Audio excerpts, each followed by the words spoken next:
Chris Sale thing, I mean, something that he's done really well is dropping down and like throwing sidearm. Like he's pretty much done that his whole career. For me, I feel like I've always fought trying to throw like from a higher arm slot. Naturally, I just kind of want to go like lower and lower. And so after watching him, I was like, you know what? Maybe let's just lean into that. What is it about the art of pitching where you can kind of learn a new trick? The game, for my eyes, adjusts to each other. Pitchers are going to have to adjust to the hitters, and the hitters are going to have to adjust to the pitchers, and then just kind of like a fluid dance over the years. It wasn't that long ago where like everybody was four seams at the top, banger curveballs. Now the sinker and like cutters are starting to come back. Everything comes full circle, I think. You and Sevy just have this really fun friendship we've watched. How did that relationship kind of just start? We first met each other at Driveline in the off season. I didn't know him. Obviously knew who he was. It was like what's that? And nothing really happened. And then I signed with the Mets. And I was like, oh, it's funny because I just met this guy like a week ago. So now we're going to be teammates. Hey, thanks for meeting us at the Apple. I'm Vito Calisi. You can follow me on Twitter at Vito F. Calisi. That's Jonathan Barron at JMB9191. And we're with Sean Manaea.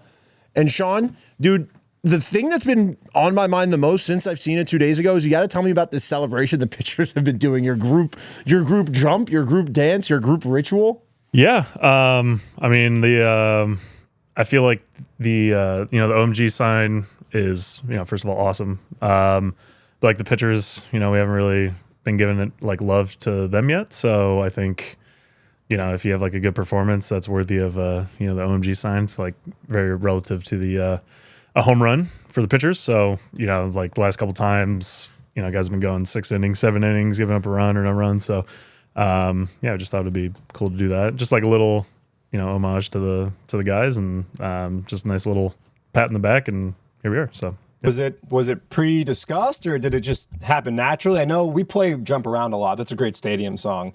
And when I saw it for the first time, I was like, oh, maybe this is like a jump around thing. But what are the origins of the celebration? I think it just happened organically. Somebody had a good outing, and the OMG sign was just there in the spotlight.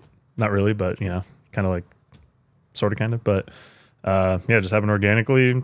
Did it. They came to the end, and we were all holding it, and it just turned into what it is now. So yeah, just a cool little thing. So you've been having an incredible year. One of the things you credited to was watching Chris Sale when he came early in the year, and watching him and just keeping an eye on that. Are there any other pitchers that you happen to keep an eye on this year that kind of helped you solidify your form a little? I try to keep track of like what's going around the league on like a general sense. There's obviously a lot of great pitchers out there, especially on our team, and in the NL East too. But I don't know. It's like Chris Sale. Like I've watched him since I was in high school. Being like close to Chicago. I've kind of watched him a lot. I've pretty much done like my whole life just trying to imitate guys like Lincecum or Strasburg or Darvish when I was growing up, and it's really not that much different, but a little more natural for me, I guess. So yeah, it's kind of where we're at now. And when you talk mechanics, what were the exact things that you saw that Sale was doing that you said, I should try that out? And what are the adjustments that you've made, if any, this season that have put you on a path to, in our opinion here on Meet at the Apple, worthy of Cy Young votes? Listen to that, voters. I don't know about that yet. That's come on, don't be so humble like that. Worry about that later. But the Chris Sale thing. I mean, he's been doing for a long time. He's obviously very, very good. But like I think something that he's done really well is dropping down and like throwing sidearm. Like he's pretty much done that his whole career.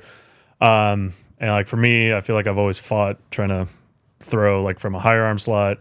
But like naturally, I just kind of want to go like lower and lower. And so after watching him, I was like, you know what? Maybe let's just lean into that. Let's like try and throw sidearm, or let's try and throw from a lower arm slot. And it felt good. Like I threw with it the next day, and felt really, really good. And just kind of been running with it since. So I guess if anything, it just like allowed me to be more natural and not just be like, I have to throw from like a certain angle. It's like, all right, let's just see where my body wants to go, and we'll go from there.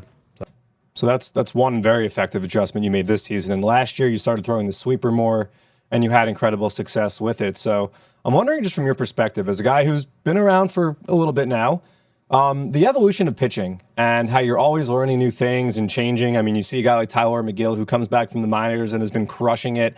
David Peterson, who came back from injury, he's been absolutely crushing it. Luis Severino, who's having a great season. What is it about the art of pitching where you can really kind of learn a new trick and turn into a different guy and have all the kind of success that you guys are having right now? Yeah, I mean the game for my eyes kind of adjusts to each other. Like pitchers are going to have to adjust to the hitters, and the hitters are going to have to adjust to the pitchers, and then just kind of like a fluid dance over the years. It wasn't that long ago where like everybody was four seams at the top, banger curveballs, and then now like the sinker and like cutters are starting to come back, and so it's like everything comes full circle. I think, obviously like the velo has played a big role. Like guys are throwing way harder now.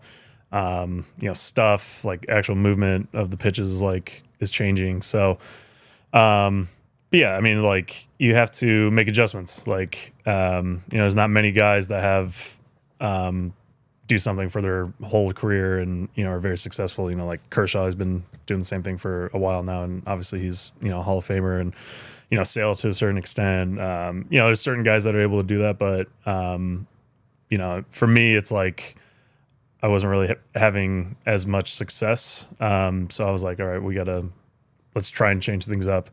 And yeah, find something that actually does work. And here we are now. So I think it's, finding something that makes you unique, and then running with that, and then, do it until the league catches on. Yeah, exactly. So we'll see where we're at next year, So one thing we saw you do a few weeks ago on SNY on the pregame was that we saw you throwing from one mound to the other, from one rubber to the other plate in the bullpen. Yeah. Is that part of that, just trying to change it up and like figure out new ways to get ready? Yeah, so I started that when I started like kind of doing the Chris Sale thing. I basically like, for me is like, if I can hit those spots, I feel like I can hit like a tighter spot on the plate. So like really what I'm just trying to do is like feel something glove side, like extreme glove side, and so like I'm calibrating basically. Like, all right, if the catcher's over there and I have to get there, like this is what my body feels like, and then from there, then I can be like, all right, that's what the extreme side feels like. Let's like reel it in and like try to paint the corner, and then it's like, all right, that's where I need to aim, and then it's like the opposite on the other side, like arm side, which is like a little bit easier just because I'm like pretty much already going that way, so I don't feel like as much like torque and tension on the rest of my body parts. But that's all. That being said, like maybe it works. I don't know if it's an actual thing. I just started doing it a couple weeks ago. I mean, if I weren't pitching well, would I still be doing it? I don't know, maybe, but there's really no like scientific fact or anything. It's just like a feel thing. And Hef's been really cool with like toying around with the idea, and he's like, yeah, let's try it out. So yeah, here we are. Well, you're clearly a guy who thinks the game. We know you're a fun guy. All your superstitions, the rally caps, all of that. And it's been a great season. Of course, we know there's still a lot story to be written, but I want you to think about some of your favorite moments so far this season, either your favorite starts or just moments the team has had in general. If you can give us like 3 moments that really stand out to you that you can just pinpoint as, yeah, that was amazing. I mean, off the top of my head, the CG SO by Sevy. I mean, who does that nowadays? That's such a huge accomplishment. I mean, like really, that's a very cool thing to do in this day and age. And Mendy let him finish it also. The conversation, and that was awesome too. Exactly. Like the pitch count's getting up there. Guys on base. It's just a cool moment to, from like a team perspective, but like also like a individual accomplishment. I mean, I've done it a couple times, but not in a while. And it's such a cool thing to do. Some of the winning streaks that we've been on, the Grimace thing, like that was, incredible. I don't there's a new one right now. Grimace is back now. A few wins since that seat showed up. Are you a wrestling guy? A little bit. I haven't like paid like crazy amount of attention, but so when he came out to the Stone Cold Steve Austin, you noticed that? Yeah, of course. Right. Yeah, that was amazing. What else? I mean, the London game with the last play of the game, the double play. I mean, that was unbelievable. To such a huge game just from like it's against arch nemesis and in London and all the eyes and just that was a pretty amazing moment, I'd say. What about a start for you? Start for me, I'd probably say the Minnesota game. Mm-hmm. That was like the first time that I tried this like Chris Sale thing, and I think then it was like, wow, I feel really good, and yeah, I mean, since that game, things have gone pretty well. So you've been Mr. 7 innings routinely since then, pretty much. Yeah, that's I definitely haven't had anything like this in my career. So I would say that to start everything off and have a game like that was. So the first thing you said was the Sevy game, and we've seen over the course of this year, you and Sevy just have this really fun friendship we've watched. I think my favorite moment, and I said this in the box yesterday to some people, was just a random game where you guys brought the veteran of the game, their flag out together, which never happens. But how did that relationship kind of just start and get to where it is now? I think it started we first met each other at Driveline in the off season. He came out to Arizona to do like a pitch design session. I think he was there for like a week, but I didn't know him. Obviously knew who he was, but it was like what's up? Like, who are you? Trying to get a feel for each other. And nothing really happened. And then I signed with the Mets, and I was like, oh, it's funny because I just met this guy like a week ago. So now we're going to be teammates. And then, from spring training, I knew he had that like dog in him, like that competition side. And I think slowly over the season's gone, we've kind of, one thing is like ping pong. Like little things like in the clubhouse or like ping pong it's a great it's him, Torrens, we kind of have like a thing going on, but it's like that little like competition stuff I think builds like the camaraderie and stuff like that. And so like over the year just kind of like jab at each other and like push each other to be great. I think kind of from a pitching side, like the last couple of years for both of us haven't been like as good as we wanted to be, and so I don't know. I think like subconsciously we're both like we can go out and be great, and I think we're pushing each other to want to be that, not just from like like the ping pong stuff or like on the field. It's like our daily routines, like are you getting your work in, stuff like that. And I think we just had a cool bond, and it's definitely he's cool. One thing we've talked a lot about on this podcast with a lot of players, and we've just mentioned on the show, is you had like a big impact on this team because I think Bader told us that like the handshakes really came from you and just a lot of vibes things. And one major thing you brought to this team is subway travel. You started taking the subway. We've seen Jose Iglesias take the subway. We've seen Jose Quintana take the subway. How did you start convincing guys to take the 7 to the game? I've been doing it pretty much the whole year. There's a few days where I don't, take it just like on getaway days or something like that when I have my luggage. So, Uber or taxi or something like that. But you refused an Uber today. I did.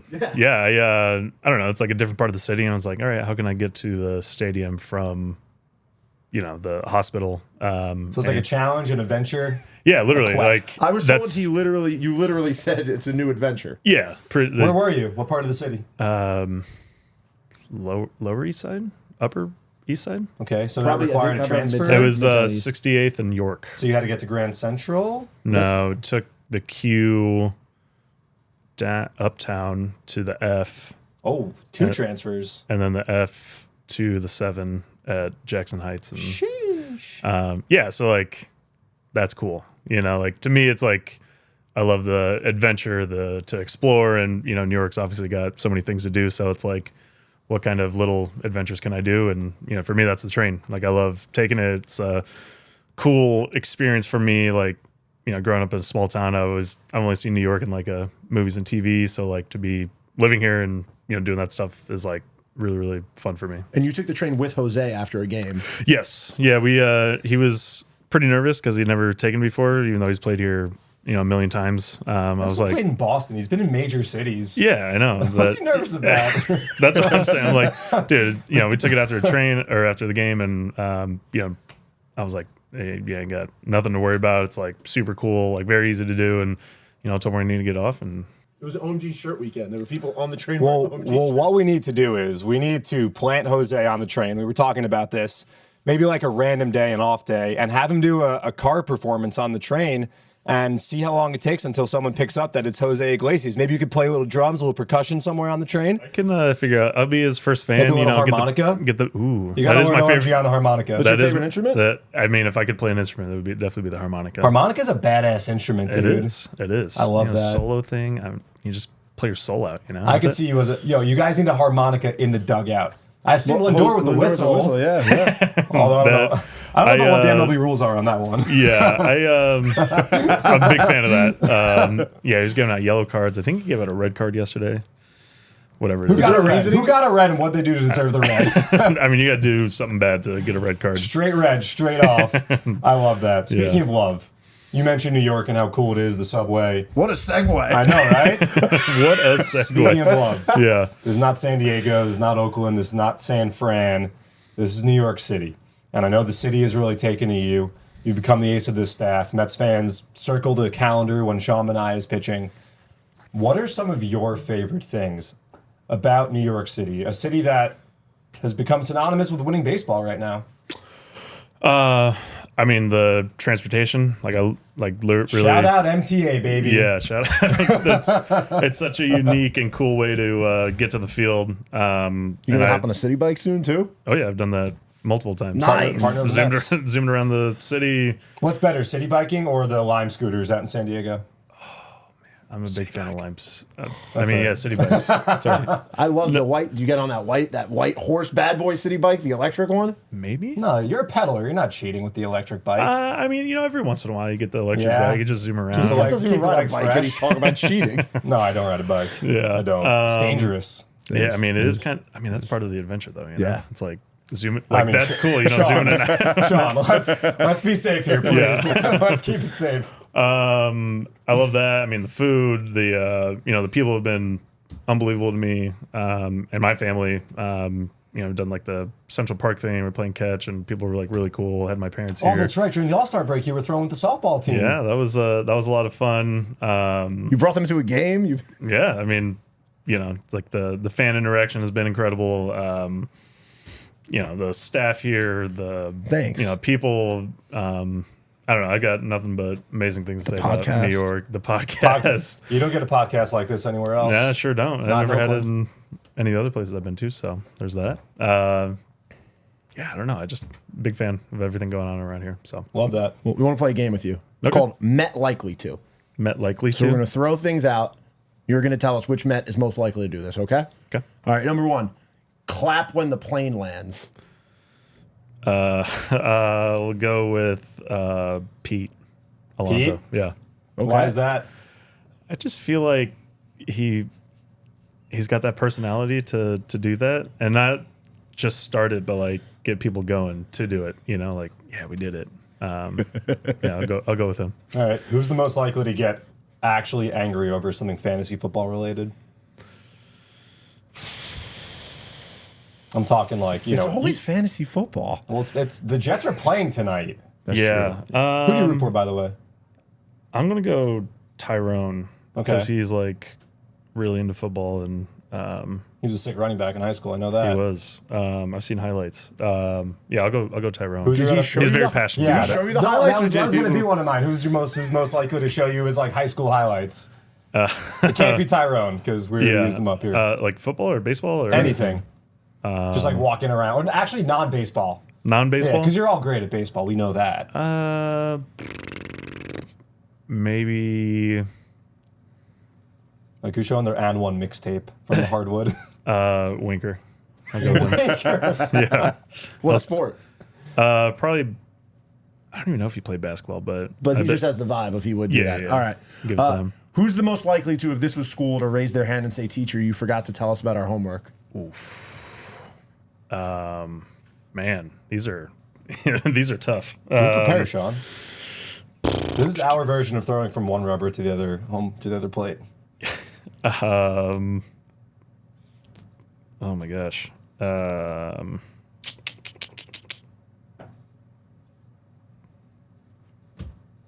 Let's go Otto. Otto. Yeah, Adam Ottavino. That makes There, I sense. said it. I don't know if it makes sense, but No, I know he's a smart guy. Yeah, he's a very smart guy, so. Big academia guy. Yeah. All right, who's the most likely to be a little bit late for the team bus?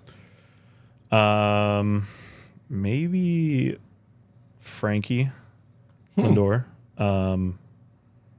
Yeah, I'm gonna say him. Interesting. Not like in a bad way, but I just feel like he's got a lot of stuff going on. So That makes sense. I mean, I give him like he's the guy. So I don't. The Everyone bus wants a isn't gonna piece. leave. The bus isn't gonna leave without him. He's, so he's the person who can do it. It's yeah, the- exactly. Okay. Who's going to refuse to take the subway with you? Refuse. Petey, because I've already tried to ask him to do it. And he said- Alonzo? no, David. Oh, David Peterson. Yeah. Sorry, Pete. Yeah. Yeah. I'm going to say him because I've already asked him. He said no. And I did hear, so somebody told me today that they asked Sevy if he's ever taken the subway because he's lived here for years, and he said once and never again. Yeah. Well, he went to the wrong place probably on the subway. He took the other train. That one stinks. He went Yeah, to the we, Green uh, Line. The 4 or the D, whichever Yeah. one. I took that to Yankee Stadium. Did you when you guys played there? Mm-hmm. Not the day you pitched. I did. You're just riding the train Oh, yeah, on throw day, I do it literally every day. and then you went out there and you chucked a gem against them. You don't remember the first time we found out he takes the training games, just like a fan took a picture with him on a start day on the 7 platform. When was this? This year. I didn't know that. Yeah. Shout out Cons. If you're listening to this, haven't seen you in a while. All right, I got one more for you. What player would be the most likely to be on a reality show or a game show, quiz show, anything? Bader. What show? I don't know, some like Bachelor or Bachelorette or something like that. Dude, he'd be a good bachelor. He would. He'd be a sick bachelor. Jesse Palmer turned his appearance on The Bachelor into a whole media career. He went from backup quarterback to Eli Manning. No one knew who he was. Yeah. To on The Bachelor. Now he's calling college football for like 10 plus years. He's he's definitely got the personality for it. So. Harrison. Yeah. Speaking of football, who's your team? Do you have one? I'm a Bears fan.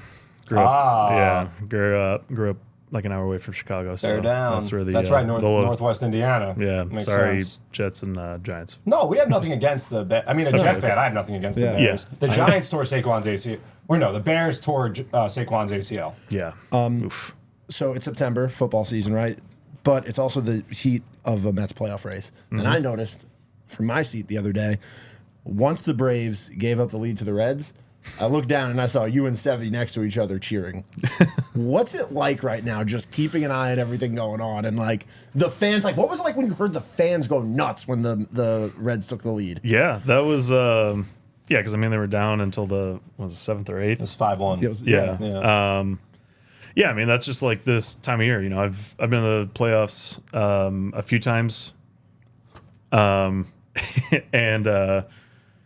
yeah, I mean it's just like such a unique time of year. September, like the fall, things are changing, and like actually watching the scores like live is always like a exciting feeling when you're in it.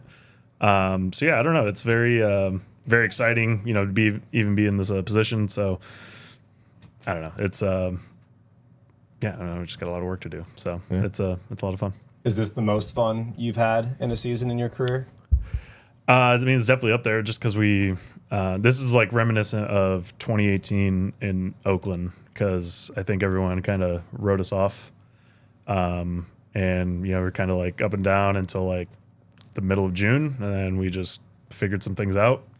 And very, very similar to what's going on right now, which is awesome. I love the underdog stuff and no one really believing us. I mean, not Mets fans, but like, the rest of the baseball world. And just like, now we're here. So it's a cool thing to be a part of. The turnaround's been fantastic. How much of all that's happened do you credit your skipper and the whole coaching staff with? I mean, Carlos Mendoza, who we're going to chat with after we chat with you, for our money is the National League Manager of the Year. He comes in, his first managerial job in the majors. It seems like every button he has pressed has been the right button.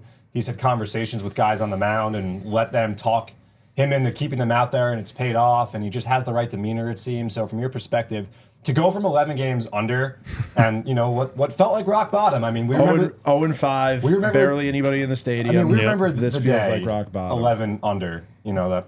Yeah. Yeah. To where we are now.